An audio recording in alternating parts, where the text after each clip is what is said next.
नमस्कार, हिंदी के वीडियो में आप सभी का स्वागत है। हम रीढ़ की हड्डी एकांकी के बारे में विस्तार से समझ चुके हैं। तो आज हम रीढ़ की हड्डी एकांकी के अभ्यास प्रश्नों पर चर्चा करेंगे और पाठ की पुनरावृत्ति भी करेंगे। रीढ़ की हड्डी एकांकी की मुख्य विशेषताएं। यह एकांकी भोर का तारा नामक एकांकी संग्रह में संकलित है और इस एकांकी संग्रह में कुल 5 एकांकियां हैं, जिसमें से एक है रीढ़ की हड्डी। इस संग्रह का प्रकाशन वर्ष 1957 में हुआ था।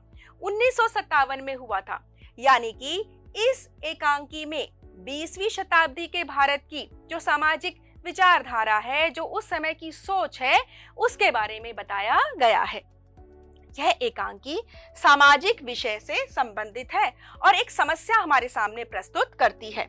यह एकांकी लैंगिक समानता की विचारधारा की आवश्यकता पर बल देती है और लैंगिक भेदभाव का पुरजोर विरोध करती है। एकांकी रूढ़िवादी समाज की विकृत मानसिकता को भी प्रदर्शित करती है कि जो रूढ़िवादी मानसिकता है, किस प्रकार एक स्त्री के सम्मान को ठेस पहुंचाती है, उस स्वरूप को हमारे सामने लेकर आती है। एकांकी का उद्देश्य। रीढ़ की हड्डी एकांकी के माध्यम से लेखक ने समाज में व्याप्त स्त्रियों के प्रति रूढ़िवादी मानसिकता पर प्रहार किया है। समाज में व्याप्त स्त्रियों के प्रति रूढ़िवादी, यानी जो समाज में फैली हुई है सोच जो स्त्रियों के खिलाफ है, जो रूढ़िवादी मानसिकता है, और इस पर प्रहार करते हुए लेखक ने शिक्षा के माध्यम से उसमें बढ़ते हुए आत्मविश्वास तथा साहस को दर्शाया है। यानी यह एकांकी स्त्रियों के मानव अधिकारों की वकालत करती है। पढ़ी लिखी नारी उचित सम्मान के लिए दृढ़ता पूर्वक संघर्ष कर सकती है, यानी स्त्री का पढ़ा लिखा होना बहुत जरूरी है। अब हम मिलेंगे एकांकी के पात्रों से। तो मिलते हैं पहले परिवार से, जिसमें एक पात्र है उमा। तो यह है एक लड़की का परिवार और यह एकांकी हम जैसा कि जानते हैं कि एक विवाह का अवसर है और लड़के वाले लड़की को देखने आ रहे हैं, और जिस लड़की को देखने आ रहे हैं उमा, उमा ही इस एकांकी की सबसे प्रभावशाली पात्र है में आती है और साथ ही साथ वह अपने प्रभावशाली व्यक्तित्व से गहरी छाप भी छोड़ती है। साथ ही साथ जो उमा है वह पढ़ी लिखी है और पढ़ी लिखी उमा के माध्यम से लेखक दर्शाते हैं कि किस तरह से जो शिक्षा है वह एक स्त्री में साहस और आत्मबल का विकास करती है। उमा की माँ प्रेमा, जैसा कि हम जानते हैं प्रेमा बहुत रूढ़िवादी मानसिकता की है, और उमा के पिता रामस्वरूप जी, और इसी परिवार का एक नौकर रतन। दूसरे परिवार से भी मिल लेते हैं, जो कि है लड़के वालों का परिवार। और जो लड़का है जो उमा को देखने आने वाला है, उसका नाम है शंकर, और शंकर के पिताजी गोपाल प्रसाद। अब बहुविकल्पी प्रश्नों पर चर्चा करते हैं। पहला प्रश्न है, रीढ़ की हड्डी किस समस्या पर आधारित है? तो यह जो एकांकी है वह सामाजिक समस्या पर आधारित है।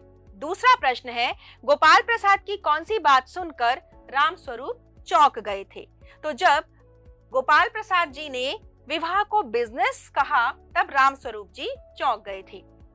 हमारे समाज को आज कैसे व्यक्तित्व की जरूरत है? बिल्कुल, आज हमारे समाज को उमा जैसे व्यक्तित्व की जरूरत है। आपके लाडले बेटे की रीढ़ की हड्डी है भी या नहीं? उमा इस कथन से किस ओर संकेत कर रही है?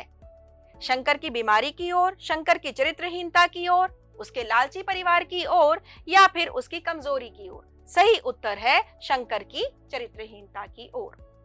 उमा का व्यक्तित्व कैसा है? उमा शिक्षित है, विनम्र है, लेकिन झगड़ालू नहीं है। उमा स्पष्टवादी, आत्मविश्वासी और शिक्षित है।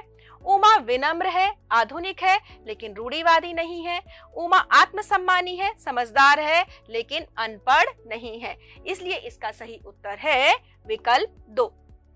अगला प्रश्न है, गोपाल प्रसाद के विचार कैसे हैं? गोपाल प्रसाद के विचार बिल्कुल दकियानूसी विचार है। तो अब चर्चा करते हैं पाठ के वर्णनात्मक प्रश्नों के बारे में।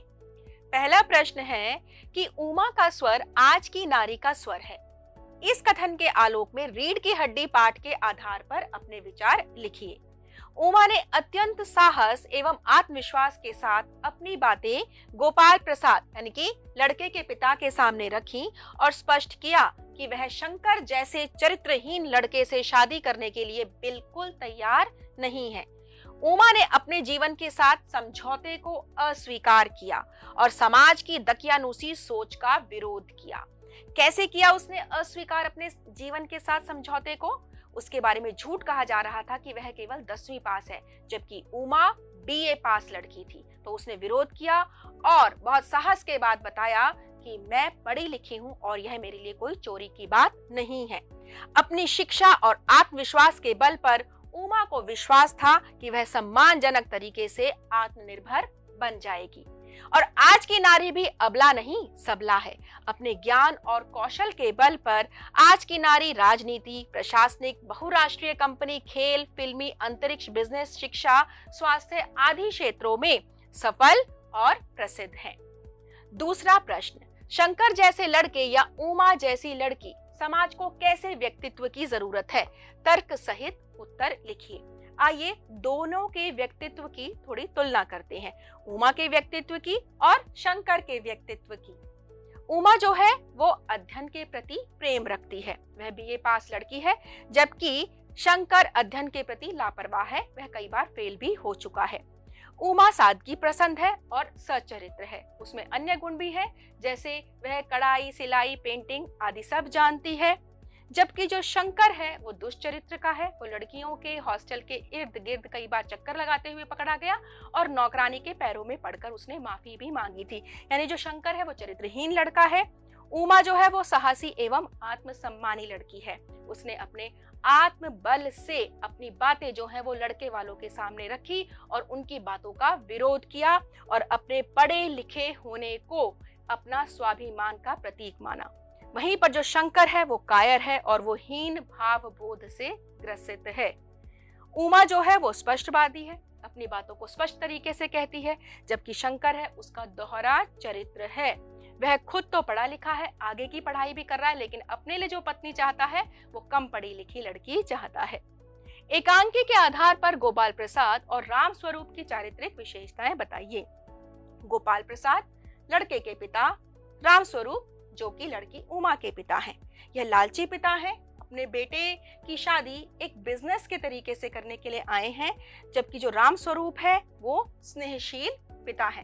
वह अपनी बेटी के भले के लिए सोच रहे हैं और उससे बहुत स्नेह रखते हैं और उनको लगता है कि जो गोपाल प्रसाद का परिवार है वो बहुत रसूखदार है। खुद गोपाल प्रसाद जो है वकील है, लड़का पढ़ा लिखा है, तो वह झूठ बोलकर यानी कि उमा की पढ़ाई के बारे में बहुत कम बताकर शादी करवाना चाह रहे हैं।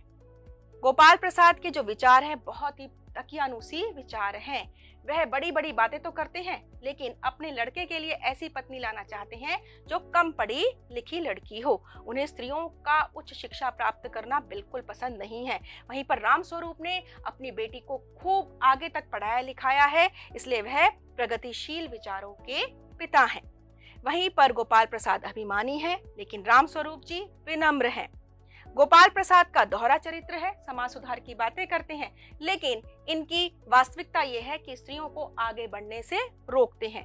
वहीं पर राम स्वरूप ने झूठ बोला है, वह असत्यवादी हैं। उन्होंने अपनी बेटी की पढ़ाई लिखाई के बारे में बिल्कुल झूठ बोला। रीढ़ की हड्डी शीर्षक की सार्थकता स्पष्ट कीजिए। रीढ़ की हड्डी हमारे शरीर के संतुलन और शक्ति का आधार है। रीढ़ की हड्डी ना होना एक मुहावरा भी है, यानी कि स्वावलंबी ना होना और किसी भी बात पर अपने लिए कोई फैसला नहीं ले पाना।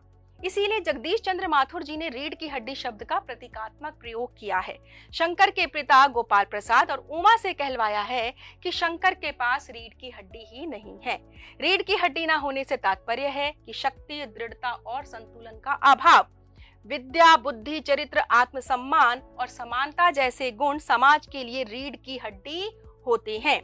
स्त्रियों के प्रति असम्मानजनक दृष्टिकोण को मान्यता देने वाले समाज को रीढ़ की हड्डी विहीन समाज कहा जाता है। यानी कि जो समाज स्त्रियों को सम्मान नहीं देता है तो ऐसा असंतुलित और मूल्यहीन समाज सोसाइटी विदाउट बैकबोन कहलाता है। अगला प्रश्न, समाज में महिलाओं को उचित गरिमा दिलाने के लिए आप कौन कौन से प्रयास कर सकते हैं? तो ये निम्नलिखित प्रयास किए जा सकते हैं। अपने आसपास की महिलाओं को उच्च शिक्षा के लिए जागरूक करना, दहेज प्रथा, नारी शोषण, नारियों के साथ घरेलू हिंसा का विरोध करना। घरेलू हिंसा जिसके अंदर शारीरिक उत्पीड़न और मानसिक उत्पीड़न दोनों शामिल होते हैं। महिलाओं को उनके अधिकारों के प्रति जागरूक करना, महिलाओं में आत्मविश्वास जगाना और सभी महिलाओं के प्रति सम्मानजनक व्यवहार करना। इसी के साथ आपके लिए हैं कुछ संभावित प्रश्न। इन सभी प्रश्नों पर चर्चा कीजिए और उत्तर लिखिए। मैं लेती हूँ आप सभी से विदा। धन्यवाद।